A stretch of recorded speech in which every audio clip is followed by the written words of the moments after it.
In today's news, Ethereum is preparing itself for the merge coming up between September 13th and September 16th. Next, Luna Classic keeps on pumping crazy. And will it ever reach $1? We will look into that later on into this video. And finally, Bitcoin keeps on dropping. And so, how low can it actually go? If you would like to learn more, please stick around. First thing first, let's jump right into Ethereum. And so, guys, as we're talking about Ethereum here, the first thing that we see here is the final countdown to Ethereum merge has finally begun. The activation of the Bellatrix upgrade on the Ethereum blockchain triggers the beginning of the merge, which will likely be completed sometime around September 13th to 16th. And so the Bellatrix upgrade, the network finals hard fork before the merge, was activated on Tuesday, marking the beginning of Ethereum long-awaited transition from proof of work, PWs, to proof of stake. And so, guys, for some of you out there that don't know what basically proof of work is and what proof of stake is, this is very simple, and this is the same mechanism or the same consensus on which Bitcoin also works. Basically, with a proof of work, it is basically a system that needs some type of computational power, some computational iterations that basically iterate in loops in trying to solve cryptographic problems. And then by doing that, it basically helps with maintaining the blockchain, basically adding new blocks to the blockchain and pretty much storing all transactions happening on the block on the network into different blocks, and these blocks are added to the network, and that's how a certain amount of the token are rewarded to the person or the miners that did that. So this is basically with a proof of work protocol. But when you have a proof of stake protocol, this is different, where you don't need any computing power anymore. In a proof of stake protocol, all you need is some staking. Basically have a certain ownership into the token, in this case owning Ethereum, and then staking your Ethereum, and that way you're able to basically help with the storage of the transaction and the addition of the new blocks to the blockchain. And that way we're able to generate new Ethereum into the circulating supply, and those Ethereum go to you.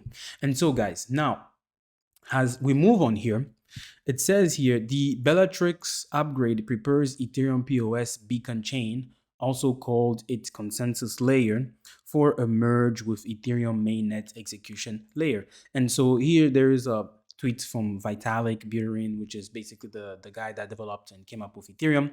And he says here the activation was scheduled for the epoch 144,896 and occurred around 11:35 UTC.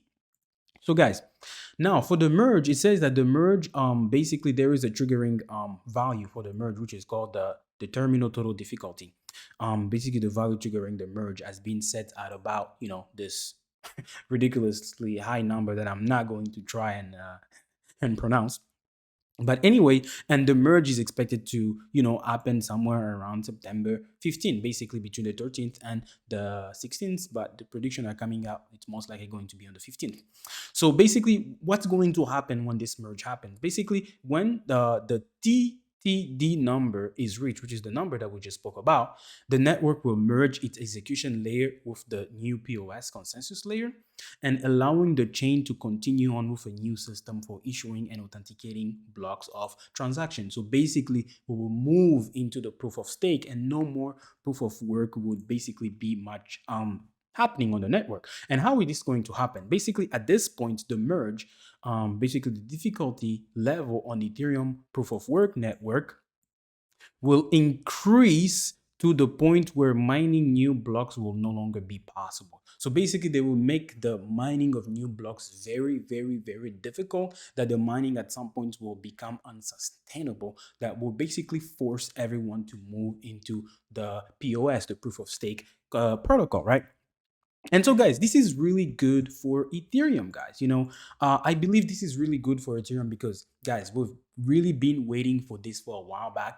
And if Ethereum is really actually able to do this, and I hope, they'll be able to do this without any issues happening to the blockchain, this will be really good because it's going to pretty much alleviate one big stress that it's had. one of the stresses that Bitcoin still has, which is basically, the proof of work, being able to use a large amount of energy, right? Because these computers, they consume a lot of energy to be able to compute and do, the work that they do in the proof of work protocol. And so basically stopping a proof of work on the Ethereum blockchain will bring the energy usage of Ethereum down by 99.90 something 95%, which is really good, guys. And that right there, it's, basically showing that we're moving toward a more green platform, and a platform that is much more energy efficient, and basically that could also attract a lot more investors into, because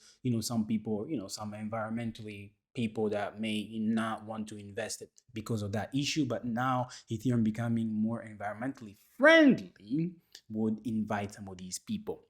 But so guys, this is basically what's going to happen with Ethereum. And so far, guys, as I'm going to go back and share the screen with you guys, what we can see on the chart of Ethereum is Ethereum has actually even been pretty much performing very well compared to Bitcoin, really. And as we can see here, guys, even though we recently saw in July into August, Ethereum going all the way to reaching about 2050, 2040 before it came down. But what's really interesting, guys, here is that even though it came down, but it's still holding pretty well, right? It's not really going down to the $1,000 level, right? So it basically has, it doubled from the lowest point, that happened in previous months of, earlier this year, and to reaching almost $2,000, and then now we are basically bouncing between $1,400 to 1,600, almost close to $1,700, right? So right here, I think Ethereum is doing pretty good, and with the merge happening, I'm not expecting that we're going to see a crazy pump, but I think this is really good news for the market. It's probably one of the reasons that's helping Ethereum sustain its kind of be a lot more stronger than Bitcoin, right? And we can really see that. And as I'm going to transition into a chart, this is a chart that shows basically Ethereum versus Bitcoin. And what this means is when the price goes down, that means Bitcoin is outperforming Ethereum. And when the candles go up, that means Ethereum is outperforming Bitcoin. And as we can see, ever since down here in June of 2022, Ethereum has basically been outperforming Bitcoin. Ethereum has been doing pretty well in this environment compared to Bitcoin, guys. And this is why, honestly, I my largest position is actually in Ethereum and Cardano. And I have a little bit of Bitcoin, but not that much. I actually hold more Ethereum than I hold Bitcoin, guys. And so, and that's really been working out for me pretty well during this hard time, during this crazy market that we're going on through right now.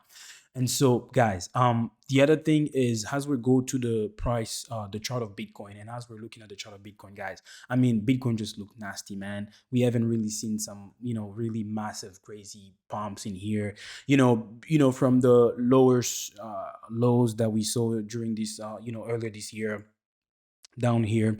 We saw Bitcoin recovering all the way to, basically going back up to about 25,000. And then now it's down. Now we're even down below this long-term support line, right around 20 something thousand dollars. And right now we're trading at about 18.7k, right? $18,700. And what's really crazy here, guys, if you really take a look here, guys, it's only these small candles back here in June where we saw candles open and close below this. Only these two candles right here really open and close below this support line, and then quickly going back up. But guys, this is really crazy. I'm not sure what's going to go on here, but if we keep seeing candles going down, guys, the next really big resistance would most likely be either at the extension of this line right here. I would say either at the extension of that line. Wait, let me see if I can trace that better. Either at the extension of that line, which would somewhere be around in the $9,000, but that would be going too far. So I think there is an actual resistance that's before that, which is this resistance right here. I believe it's somewhere around $14,000, right? So the next resistance really would be, if it keeps on going, we're going down to 14K. And if it fails 14K, then we might be going even, lower into the $10,000 level. But, I'm not really expecting this to go down all the way to 14K, but it's a big possibility, right? The likelihood here are, pretty high. I'll probably say, 40% likelihood that we might go to 14K, but down to $10,000, maybe not. I would probably say maybe a 5% probability. But I would definitely say maybe a 40% probability that we might be going down to 14K. So, brace yourself and hold on tight, because, it might be bloody.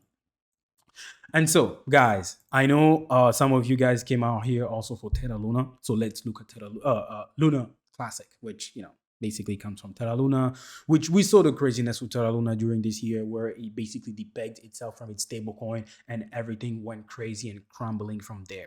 But we've, in the recently, we've seen Luna Classic, which is, which was reintroduced after the craziness and what happened, and the tragedy that happened with Terra Luna. This was reintroduced later after, and we're seeing this one pumping crazy. And before I go into reading the news, I'll just show the chart real quick. We see here the chart right here. It is crazy. Some people are making money out there, but is it really worth it, guys? And so what I'm going to kind of read a little bit here is, one thing that I would like to highlight is right now Luna Classic has a circulating supply of about 6.15 trillion. Right. And so, guys, to just make this simple, I don't want to talk too much. I want to go into too much details, guys. Here's the thing. For Luna Classic to reach $1, that means its market cap would be at about $6.15 trillion. Guys, even the entire cryptocurrency market right now, the cryptocurrency market cap of the entire cryptocurrency market is below $1 trillion because of the craziness that we're seeing. You know what? Let's actually go on CoinMarketCap and check that out. But see, guys, you see up here the entire cryptocurrency market cap is just shy of $1 trillion. And guys, here we're talking about $6 trillion. I mean, I'm sorry, it's not going to happen. I mean, a lot of these tokens have to be burned for that to even happen, right? And so, there is, and the other thing too is, like, guys, with what happened at the beginning of this year, I would hope that some people have learned a lesson. Like, please, guys, listen, if you want to gamble, go in and gamble. But for me, no thanks.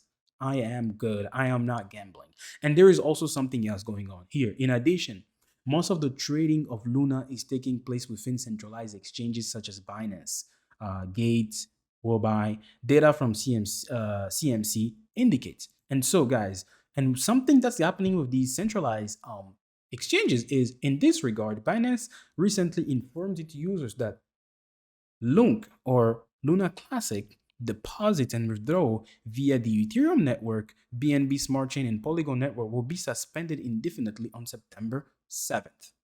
So, guys, I mean, I don't know about you, but I'm not going to be gambling my coins into this craziness.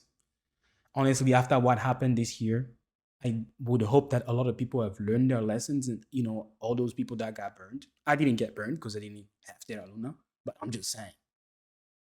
And I know some people are going to call me some names. Some people will insult me in the comment section. I'm ready for that. And that's just fine. Anyway, I hope that I provided you today with enough value.